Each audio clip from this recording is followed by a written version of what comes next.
फिर दिन हुआ,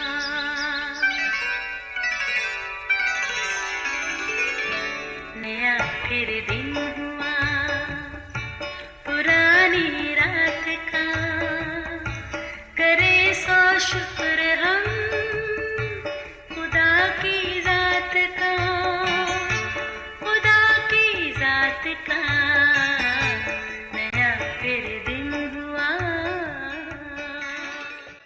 आज की आयत, देख तू हामला होगी और तेरे बेटा होगा और उसके सर पर कभी उस तरह ना फिरे, इसलिए कि वो लड़का पेट ही से खुदा का नज़ीर होगा और वो इसराइलियों को फ़िलिस्तियों के हाथ से रिहाई देना शुरू करेगा।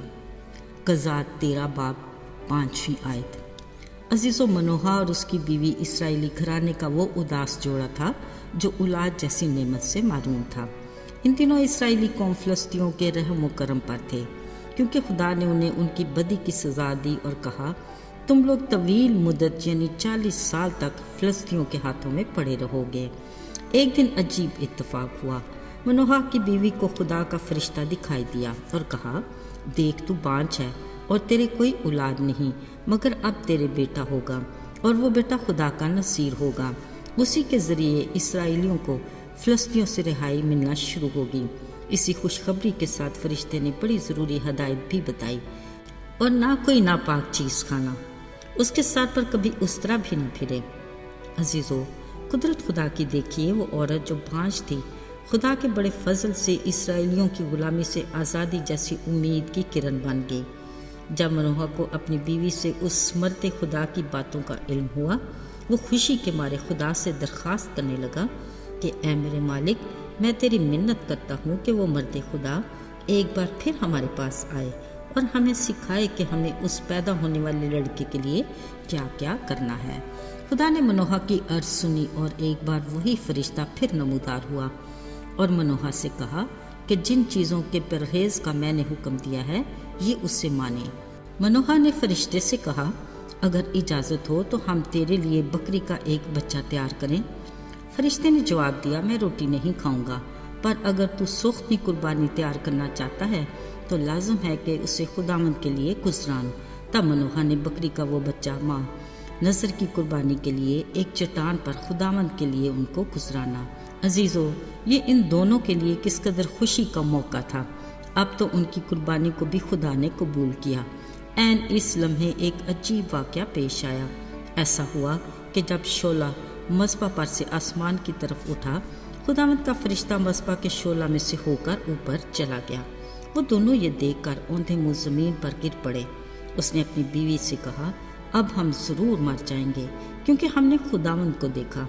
मगर उसने मनोहा को तसल्ली दी और कहा, अगर खुदावंद यही चाहता है कि हमें मार दे तो वो हमारी कुर्बानी को क्यों कबूल करता और ना ही अपने फरिश्ता के ज़रिए हमसे ऐसी बातें करता। अजीज़ो, मनोहा की बीवी की बातों से ये अंदाज़ा होता है कि वो अपने खावंद की निस्बत खुदावंद में ज़्यादा मजबूत थी। यकीनन यही वजह थी कि खुदा ने उसे अपने बड़े प्लान की तकमील के लिए उसी का इंतखाब किया।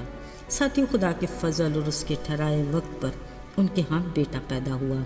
उन्होंने उसका नाम समसून रखा और वो लड़का बढ़ा और खुदावंद ने उसे बरकत दी और उसे अपनी रूह की तहरीक भी दी।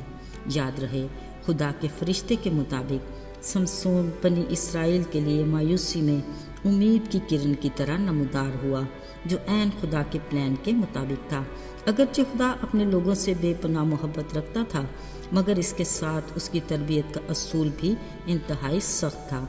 उसने फरमाया, जिसको मैं अजीज़ रखता हूँ उसे तंबीह करता हूँ और जिसको बेटा बनाता हूँ उसे कोड़े भी लगाता हूँ। पर अगर मेरे लोग मेरी तरफ रुजू करके अपनी गलती का इकरार करें और अपनी बुरी रवश से बाज आएँ तो मैं आसमान पर से सुनकर उनको मुआफ़ करके फिर बहाल करूँगा। अब फ़िलिस्तियों से छुटकारे से उसकी कौम की बहाली यकीनी थी, मगर उन्हें खुदा के ठहराए वक्त पर सब्र और शुक्र करना था। अजीज़ों, याद रहे, हमारा खुदा आस और उम्मीद का खुदा है, जो हमारे हौसले को पस्त नहीं होने देता। वो बीच मंझधार नहीं छोड़ता, किनारे पर ज़रूर लाता है। वो मायूसी के अंधेरे में बेयार और मददगार नहीं छोड़ता, बल्कि उम्मीद की किरण नमदार करता है। وہ بنی نوع انسان کی خود سے دوری کو برداشت نہیں کرتا بلکہ دوبارہ میل کا عہد بھی کرتا ہے۔ وہ ہمیں گناہ کی دلدل سے دھنسنے کے لیے نہیں چھوڑتا بلکہ ہمیں اس سے نکال کر ہمارے قدموں کو چٹان پر استوار کرتا ہے۔ میرے عزیزو، وہ کسی طور ہماری ہلاکت نہیں چاہتا بلکہ ہمیں ہمیشہ کی زندگی کا وارث بنانا چاہتا ہے۔ اس کے لیے اس نے اپنے پیار کی خوبی ہم پر یوں ظاہر کی کہ ہمیں اپنا اکلوتا بیٹا بخش دیا تاکہ جو کوئی اس پر ایمان لائے ہلاک نہ ہو بلکہ ہمیشہ کی زندگی پائے۔ یاد رہے، آج بھی یسوع ہمیں بار بار بیدار رہنے اور جاگ کر دعا کرنے کو کہتا ہے تاکہ ہم کسی آزمائش میں نہ پڑیں۔ ہماری کپیوں میں تیل بھرا رہے اور ہماری مشلیں جلتی رہیں تاکہ جب ہمارا دولہا آئے تو ہم تیار ہوں۔ آئیے دعا کریں۔ زندہ جلالی آسمانی باپ، لشکروں کے رب، قادر مطلق خدا، ہم تجھے مبارک کہتے ہیں۔ تیرے بے انتہا پیار کی بدولت ہم گناہ کی غلامی سے آزاد ہوئے۔ توفیق عطا کر کہ ہم تجھ میں قائم رہیں اور روز بروز تیری پہچان اور عرفان میں بڑھتے جائیں تاکہ ہم بہت سوں کے لیے تیری محبت اور معافی کے پیغام کے ذریعے خوشی اور تسلی کا باعث بنیں۔